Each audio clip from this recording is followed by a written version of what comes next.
Et je suis venu parler un petit peu du parcours qu'on a fait depuis 4 ans, ce qui nous a amené à s'intéresser au DevOps.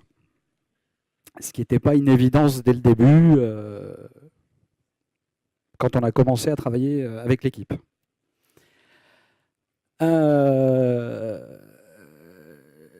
démarche de passer au DevOps, elle est plutôt née d'une nécessité.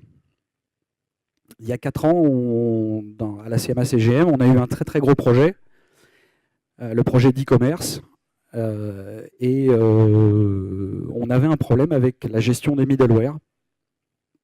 Donc on a créé une équipe, on était 3. Coucou. Et on a vite été débordé par la charge de travail. Donc là, il y avait 2 plans. Il y avait soit la possibilité d'augmenter les effectifs, soit de passer à l'automatisation.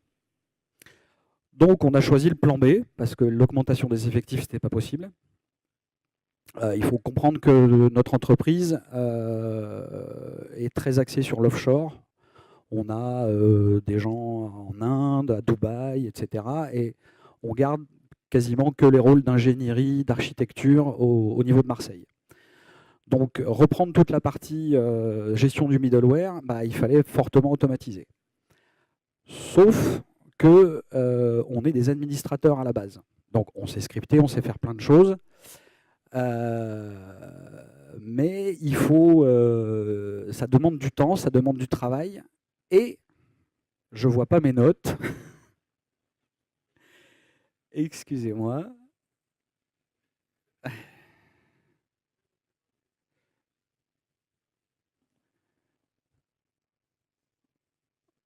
Ce que j'ai fait au début, mais j'ai peut-être pas été. Voilà. Donc, je m'appelle David Cossidus, je suis manager d'une équipe aujourd'hui qui s'appelle DevOps Indus. Et l'idée, c'était d'expliquer comment on est arrivé à monter cette équipe DevOps en partant d'une équipe d'administrateurs. CMA-CGM.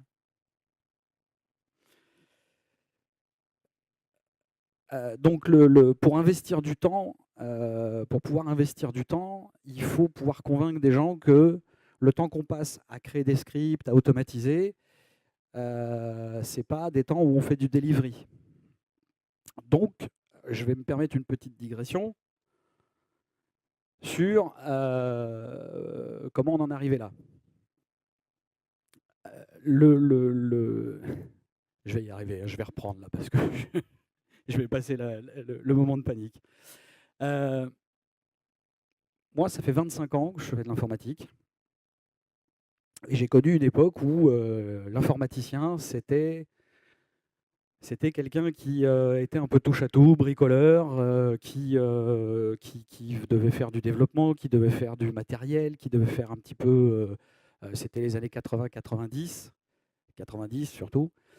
Dans les années 90, les entreprises, elles devaient s'informatiser. Il y avait des entreprises qui n'étaient pas informatisées, il y avait des entreprises qui ont commencé à investir dans l'outil pour leur paye, pour leurs ressources humaines, la gestion des clients. Et il y avait un gros avantage stratégique à investir dans l'informatique. Donc l'informaticien, c'était un peu le Jedi. Le Jedi parce qu'il savait tout faire, il était passionné, il était libre, il faisait un peu ce qu'il voulait comme il le voulait.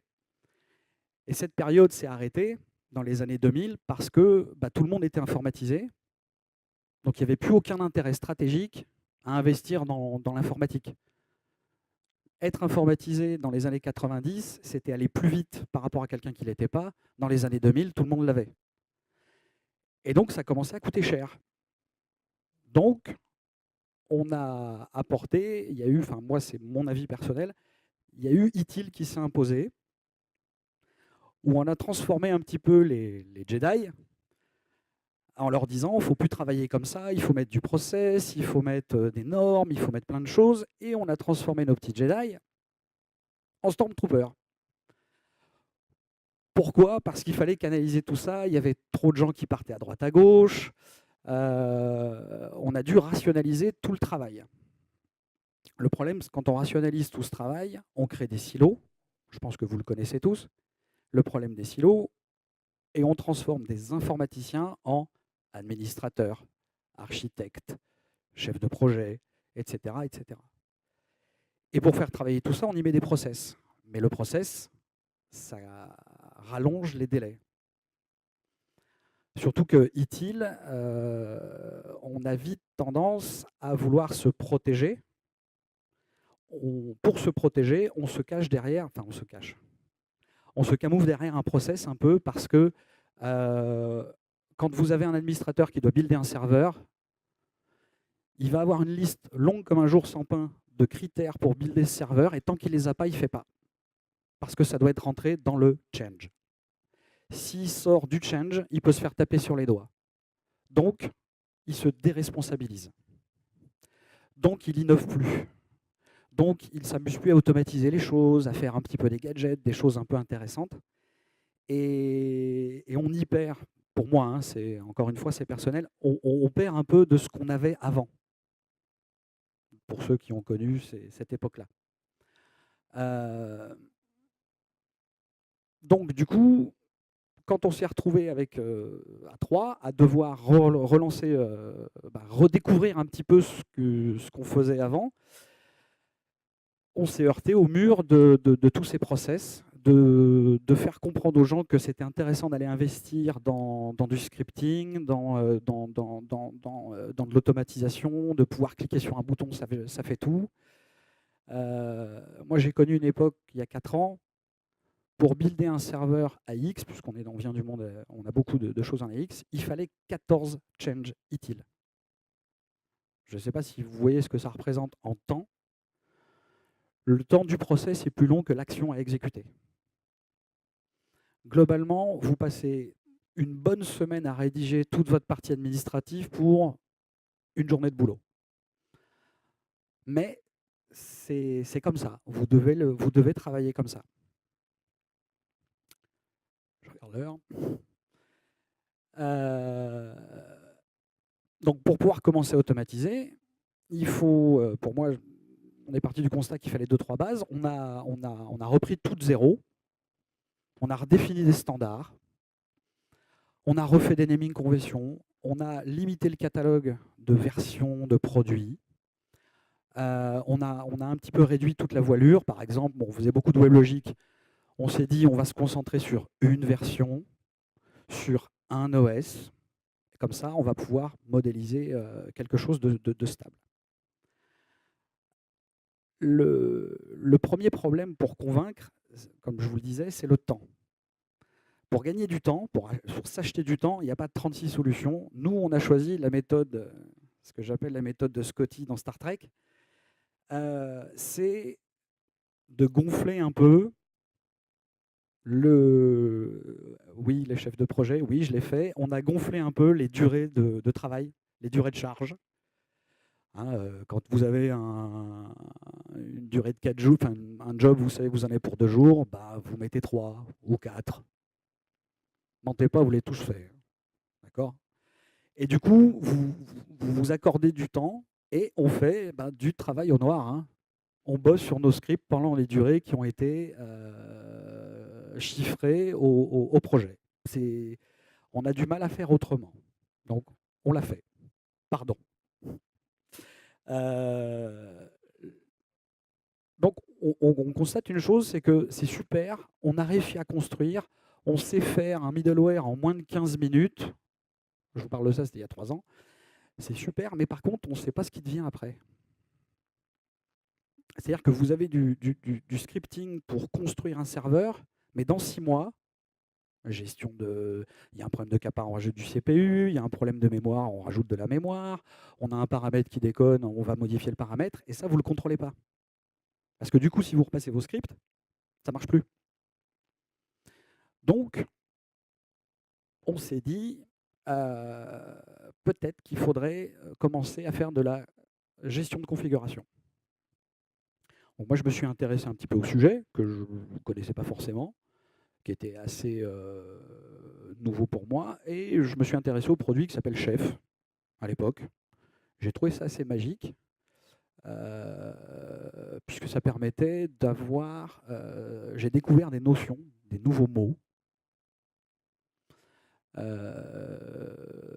nouveaux mots comme l'infrastructure as code, comme l'idempotence. Ça, c'est un mot que j'ai appris, j'étais content, je l'ai replacé dans toutes les réunions, c'était super, parce que ça fait classe, quoi. Mais ça a du sens derrière. Encore une fois, pour faire adopter, pour pouvoir vendre qu'on allait travailler comme ça, c'est compliqué. C'est compliqué parce que ça remet en question le modèle d'organisation de l'entreprise. Ça remet en question le travail entre les équipes. Ça remet beaucoup de choses à plat. Et quand vous êtes dans une entreprise qui a vraiment une culture utile, ce n'est pas compris par tout le monde. Et du coup, bon, au début, on était sur le middleware, et puis on s'est dit que c'est super, on arrive à faire du middleware, mais les serveurs, moi je ne les manageais pas. Quand vous devez automatiser un produit sur un socle qui, lui, n'est pas automatisé, c'est pas super.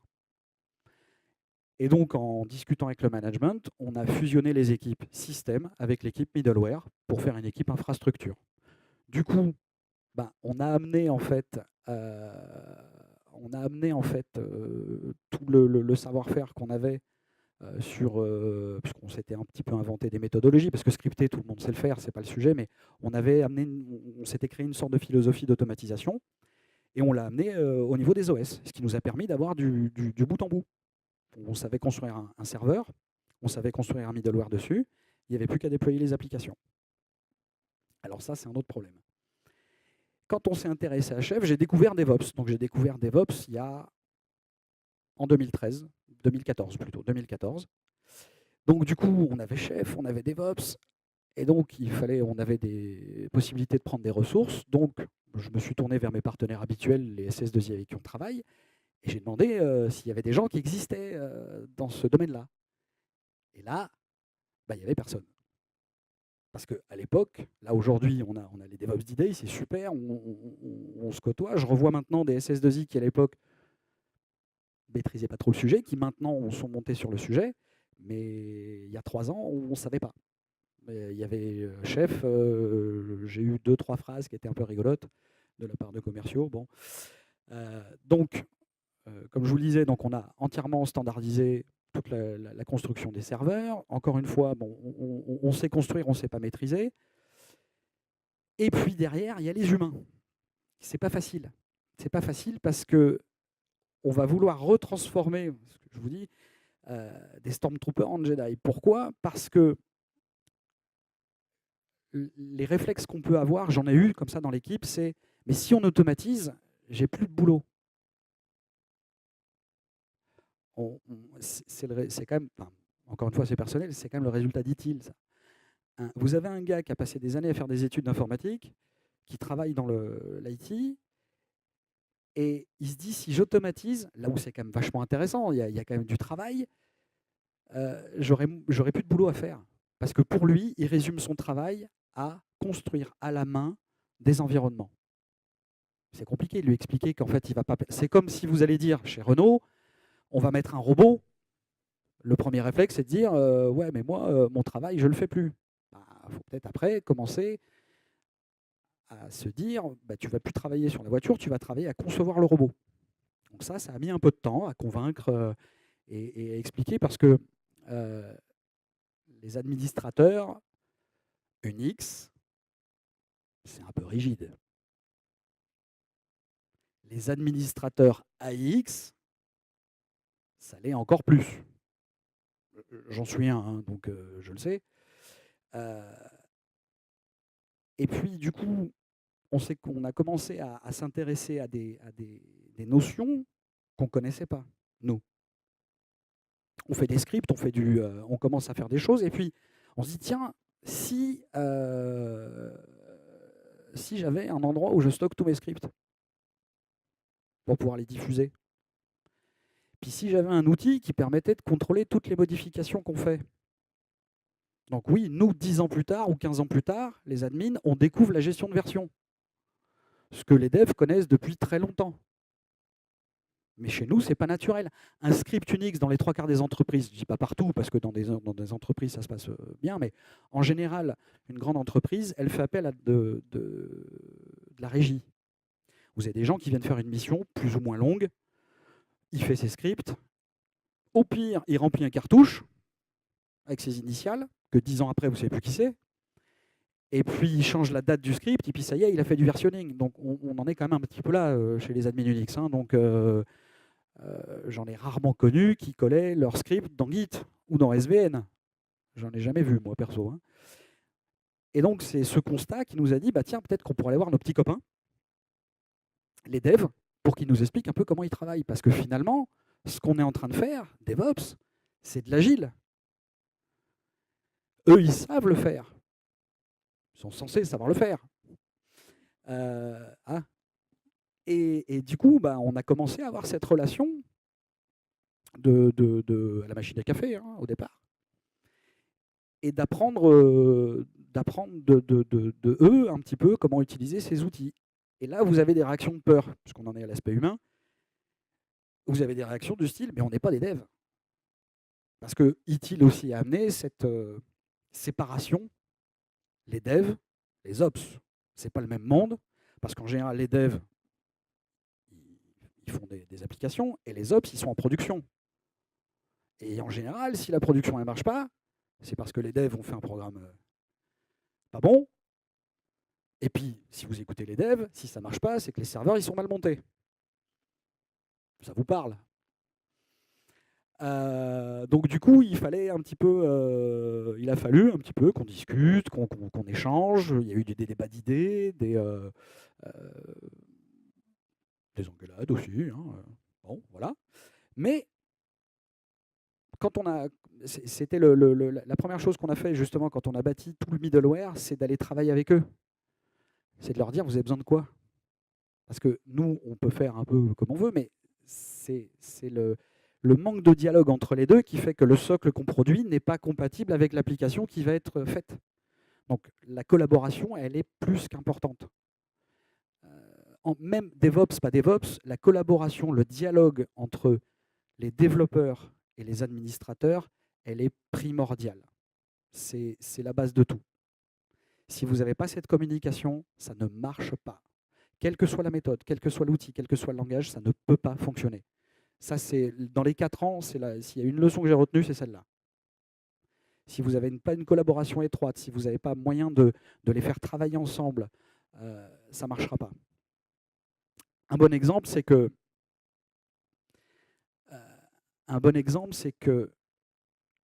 le continuous intégration chez mes collègues Java, ils l'ont fait depuis des années. Donc ils ont du Jenkins, du Maven, ils ont une usine, un pipeline qui déploie, mais ils déploient de la dev à l'UAT. Donc ils déploient 3 environnements. Parce que, de par ITIL, ouais, je critique un peu ITIL, hein, je suis désolé, au cas où ça ne se serait pas vu, la responsabilisation des environnements a été silotée. Donc vous ne pouvez pas, à cause d'ITIL, avoir un dev qui pousse du code jusqu'à la production. Il ne peut pas. Et comme les outils qu'ils ont montés, ils leur appartiennent, les administrateurs, ils ne peuvent pas utiliser leurs outils pour déployer jusqu'à la production. Donc ils déploient la main. Donc vous êtes hyper automatisé pour votre staging d'environnement. Et puis, quand vous montez la pré-prod, le gars, il fait des copier-coller, il va bricoler des fichiers texte. Enfin, c'est une catastrophe, quoi. Alors ça, c'est pour donner un exemple. Donc, du coup, on se dit qu'il faut quand même qu'on change ces modèles. Donc, il faut vraiment maintenir la relation avec les devs. Les devs sont nos meilleurs amis, mais il faut quand même les garder à l'œil. Ouais, je l'aimais bien, celle-là. Je regarde l'heure parce que j'ai une tendance à déborder qui est assez phénoménale. Donc, tout ça pour dire que si on ne collabore pas, ça ne peut pas fonctionner. Le problème, c'est qu'on va se mettre d'accord. On va se mettre d'accord sur une façon de travailler. On va vite être d'accord. C'est le reste du monde qui ne va pas l'être. Le reste du monde, c'est le service management, spécial dédicace. C'est la direction de la production. C'est tout ce qui est resté en dehors de l'écosystème. Donc, nous, on a la volonté d'y aller. Mais il faut arriver à convaincre, encore une fois, on doit aller convaincre. Un des trucs que je garde aussi, c'est que manager une équipe, c'est sympa, hein, moi j'adore ça, Mais en plus, on a un autre rôle, c'est qu'on est aussi le porte-parole, on est le commercial de l'équipe, hein. C'est parce que derrière, c'est du commerce, hein. Vous allez vendre ce que fait l'équipe quand même, hein. Donc, il faut savoir communiquer un petit peu. Bon, il a fallu que je le bosse, ça, parce que j'ai pas la meilleure communication du monde. Petite tendance à l'emportement, voilà. Mais il faut le bosser parce que c'est vous le représentant de ce que font vos gars. Donc il faut valoriser ce que font les gars dans l'équipe. Ça, c'est hyper important. Et puis du coup, donc on avance, on est, parce qu'il va bien falloir qu'on avance. On avance dans tout ça. Et là, moi, il y a quelque chose qui s'est passé l'année dernière ici. J'ai assisté à une conférence d'Adrien Blin que peut-être certains ont vu l'année dernière sur le DevOps, NoOps, quel avenir pour les Ops. J'ai assisté, j'ai trouvé ça très sympa, mais je n'ai pas compris tout de suite. Il m'a fallu 6 mois. Il m'a fallu gagner en maturité sur le sujet pour comprendre ce qu'il y avait derrière. Qu'effectivement, on a beau le dire, hein, c'est une révolution dans le métier, etc. C'est vrai, c'est une vraie révolution. On est en train de changer beaucoup, beaucoup de choses. Et du coup, ça m'a permis de me dire, il faut changer de paradigme. Ça, c'est la dédicace à Julien. C'est une phrase que j'utilise beaucoup. Je me suis dit, nous, on est habitués à faire de la prod, c'est super.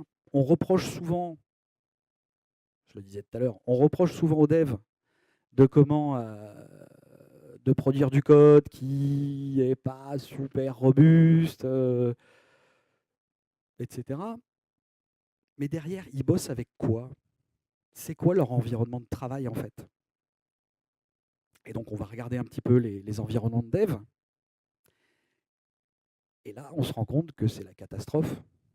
Parce que les serveurs, ils ne sont pas maintenus, c'est les serveurs de dev. Donc, quand vous avez dans une organisation comme la nôtre, ce qui est important, c'est la prod. Parce qu'on a 30 000 personnes derrière qui travaillent, donc c'est important. Donc, on laisse tomber tout ce qui est environnement de dev. Ils sont rarement maintenus comme il faut, pas super bien monitorés. À chaque release technique, il y a la moitié des serveurs qui ne remarchent plus le lundi, donc c'est la catastrophe le lundi. Et donc, je me suis dit, et si au lieu de s'occuper de la prod, puisque en plus on est infogéré, donc on a un peu moins besoin de s'en occuper, si on s'occupait un peu des outils de la dev, si on allait un petit peu leur apporter notre connaissance, parce qu'eux nous apportent des connaissances, mais nous on en a, qu'eux ils n'ont pas, ou peu. Et en me disant, si on améliore leur outil de travail, on améliorera en conséquence la qualité du code. Donc, c'est bête, hein, mais est-ce que ça ne pourrait pas diminuer les incidents et les outages en production, d'avoir une meilleure qualité de code? Parce qu'on a un meilleur socle, une meilleure plateforme. Et donc, on a commencé à travailler dans ce sens-là. Du coup, puisqu'ils sont venus nous voir à une époque en nous disant « Ouais, time to market, time to market ». Moi, je ne savais pas ce que ça voulait dire. Donc, est-ce que c'est l'heure d'aller faire le marché? Je n'ai pas trop compris. Bon, on s'est expliqué. Ils ont dit « Ouais, c'est trop long d'avoir des serveurs ». Bon, c'est pas faux. Il faut 2 mois. Dans une entreprise comme de la taille de la nôtre, c'est très long. Process utile encore, hein. C'est très très long. Donc comment on peut faire pour qu'ils aient des environnements quand ils en ont besoin, mais immédiatement? Alors après, petite digression, quand on est dans un phénomène utile, les administrateurs, ils sont administrateurs des machines, ce qui fait qu'un dev, même pour faire un file system, il est obligé de demander l'autorisation ou de demander de l'assistance. Ils ne sont pas autonomes. C'est bête. Du coup, il y a 2 ans, on a commencé un petit projet que moi j'ai appelé Arcus, parce que ça me plaisait. Et pour leur créer un espace de liberté, c'est-à-dire un endroit où ils pouvaient provisionner des machines et en être des administrateurs, mais dans un environnement contrôlé. Alors, vous allez me répondre, ouais, mais il y a le cloud. Oui, on a essayé.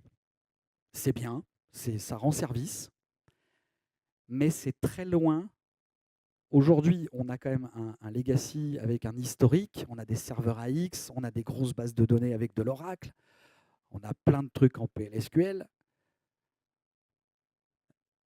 Dans le cloud, vous n'allez pas trouver tout ça. On a besoin d'avoir des machines qui sont vraiment le plus près de la production. Parce que ce qu'ils vont tester, si ce n'est pas reproductible, on est reparti pour 30, 40 jours d'intégration, d'industrialisation. Alors l'industrialisation, moi c'est un mot, je l'ai banni. Dans mon équipe, je l'ai même interdit. C'est pas qu'il n'est pas bon le mot, c'est que sa signification, elle a un sens. Le management peut comprendre par industrialisation autre chose que ce que vous comprenez. Et du coup, vous pouvez avoir des réactions du type « mais on ne va pas industrialiser, on va l'installer qu'une fois ». Et ben ça, donc on est obligé de leur expliquer « non, on fait de l'infrastructure as code ». Ça veut dire que tout est codé, c'est plus du scripting, ça aussi, c'est un mot qu'aujourd'hui on évite d'utiliser. Je vais utiliser le mot code pour copier les petits camarades, parce que ça permet justement d'amener, vous savez, les mots définissent la forme. Donc, ça permet d'amener un nouveau langage commun entre les devs et les ops. On adopte ces nouveaux langages, et donc du coup, ça permet de dire non, non, on ne fait pas de l'industrialisation. Ce qu'on déploie, on le déploie sous forme de code. Comme ça, on peut le réexécuter à volonté. Je ressors mon idempotence. Et puis, bon, on va faire du testing dessus. Et puis, parce qu'on oublie souvent que quand on automatise beaucoup, si vous faites une boulette dans votre code, quand vous avez 2000 serveurs, la boulette, elle va sur les 2000 serveurs. Donc l'impact, il est énorme. Donc on doit être hyper rigoureux dans ce qu'on fait. Donc peu importe la technologie qu'on va utiliser, du Chef, du Puppet, de l'Ansible, ce n'est pas le plus important, c'est la méthode, les méthodologies. Et les méthodologies, eh ben, les meilleures, c'est celles qui ont été utilisées par les devs. C'est le test-driven development, c'est des choses comme ça. Donc Arcus, ça a permis, on a utilisé de l'OpenStack en fait derrière, mais ça a permis aux devs d'avoir un espèce d'incubateur, un petit espace de liberté contrôlé. Parce que, encore une fois, n'importe quelle technologie que vous allez amener, du VMware, peu importe, si elle n'est pas intégrable dans votre data center, dans vos process, dans le reste du monde qui, lui, n'est pas DevOps, ça va être galère. On a fait des tentatives sur le cloud. Il y a eu des tentatives sur le cloud. Et puis, un jour, Emmanuel est venu me voir en me disant on ne pourrait pas ramener l'application en interne. Et ce n'était pas possible. Parce que c'était trop éloigné du socle. Du coup, nous, on s'est dit aussi, il faudrait peut-être qu'on change un peu le socle pour le ramener au plus près des standards de ce qui se fait aujourd'hui. Parce que notre approche système, elle est un petit peu vieillotte aussi. On sait qu'on a encore pas mal de taf. On a beaucoup de rework à faire, mais aujourd'hui, dans l'organisation, la nouvelle organisation qu'on a, on n'est plus dans le modèle où un jour homme égale une ligne projet. Avant, ça c'était une vraie révolution, avant, en fait, l'automatisation était portée par le budget d'un projet métier, et on a réussi à convaincre le management pour avoir du budget qui ne soit pas dans les projets métiers. Et ça, je peux vous dire que ça change la vie. Parce que nous aussi, on gagne de la liberté. Parce que quand les devs qui, au final, deviennent nos clients, viennent nous demander des choses, on a beaucoup plus de liberté. On n'est pas obligé de lui demander « est-ce que je peux avoir la ligne dans l'outil de gestion projet ? Ouvre-moi une ligne. » Ça, c'est un enfer. On a un budget de liberté pour pouvoir travailler pour eux. Ça, c'est super important. Beaucoup plus important que l'outil que vous allez choisir. Donc, du coup, on arrive aux plateformes.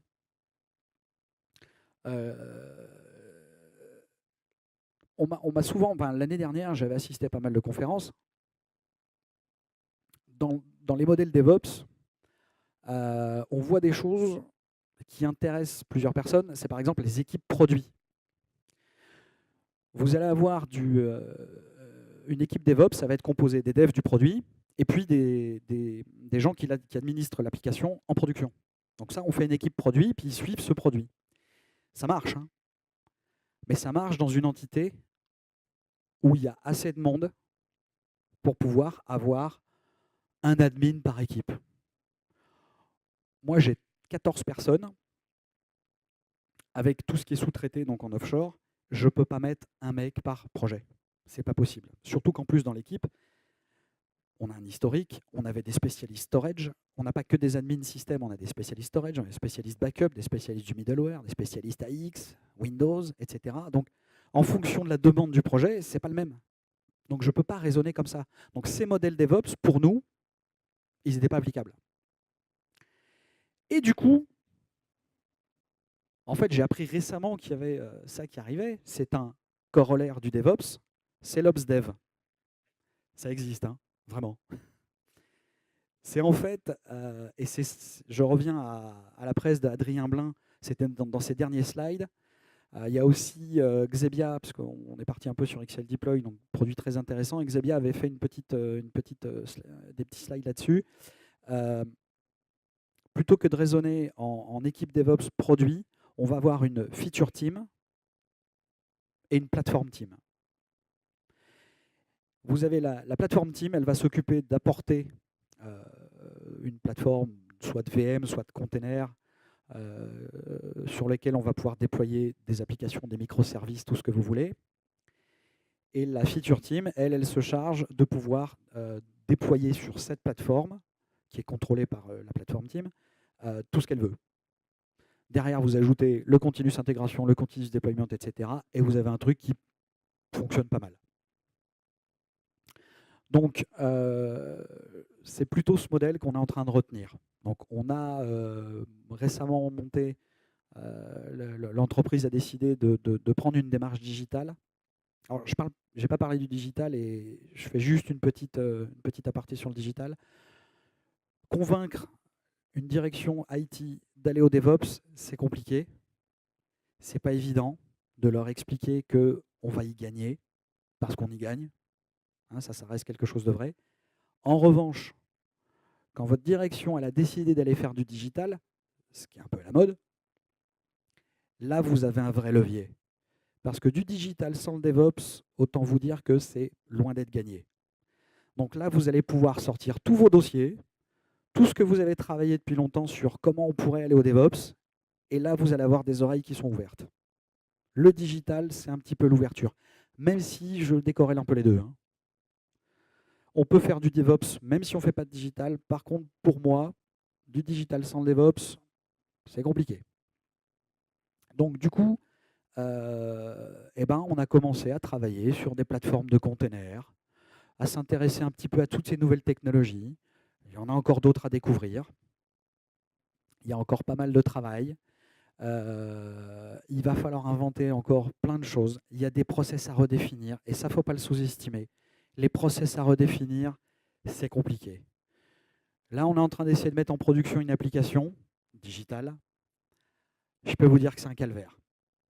C'est un calvaire parce que quand vous avez les devs qui arrivent et qui disent « Non, mais c'est pour demain », parce qu'on fait des POC, mais avec des données de prod, alors là, vous avez la sécurité qui hurle. Vous avez le service management qui hurle. Hein, Christophe? Vous avez...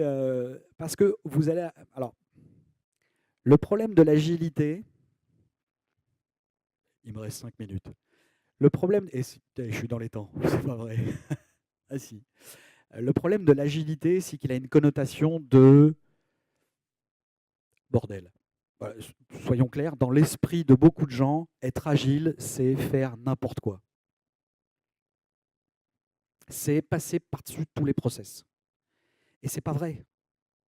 Dans le DevOps, nous, ce qu'on a appris, c'est que si vous n'êtes pas encore plus rigoureux, si vous ne prenez pas en compte dès le début, c'est-à-dire dès l'époque, la sécurité, l'aspect sécurité, la maintenabilité de votre solution, son cycle de vie, vous êtes mort.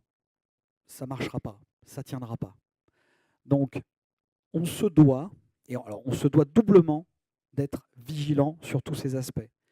Ce n'est pas qu'on ne va pas respecter les process, c'est qu'il faut les refaire. Parce qu'ils ne sont pas cohérents avec ce qu'on veut amener. Quand vous voulez faire du continuous deployment avec du testing, vous faites vos tests de code, vos tests unitaires, vos tests de charge en automatique, comment vous allez expliquer que ça ne passera pas par un change parce que vous n'allez pas passer d'une équipe à une autre? C'est compliqué. Quand vous aviez des équipes dont c'était le rôle, je ne vous ai pas beaucoup regardé en fait, dans tout le truc. Excusez-moi, hein. C'est que moi, je suis un peu habitué. C'est compliqué, c'est des concepts qui ne sont pas aisés. Ce n'est pas une critique que j'adresse, c'est que ça fait 15 ans qu'on fait de l'ITIL à outrance. Hein, c'est arrivé à peu près dans les années 2007, ITIL V3. On est habitué à travailler comme ça, on est conditionné à travailler comme ça. Changer de paradigme, changer de façon de penser, c'est compliqué pour tout le monde. Nous les premiers, même si on en fait même si on est fan de DevOps et qu'on veut y aller, c'est compliqué même pour nous. Parce que quand vous avez justement, notamment avec du offshore et un infogérant, c'est pas facile non plus. Hein, puisque vous avez un infogérant qui a un catalogue de services qui est bien précis, etc. Là, on vient, on jette une grosse boule dans un jeu de quilles, quoi. Mais il faut rassurer. Notre boulot, c'est de rassurer. C'est justement de ne laisser jamais dire quelqu'un dans votre entreprise que l'agilité égale on bypass tout, on va passer par-dessus tout le monde. Si vous laissez quelqu'un propager ce genre de notion, c'est nuisible. C'est nuisible à votre travail. Donc, il faut être capable de rassurer les gens en leur amenant les preuves que, regardez, c'est encore plus sécure, c'est encore plus contrôlé que ce qu'on avait. On amène un vrai progrès. Ça demande du travail et on n'en est qu'au début, nous. Hein. Tout ce qu'on a, ça a mis 4 ans pour en arriver là. Hein. Ça ne se fait pas en un claquement de doigts. Et du coup,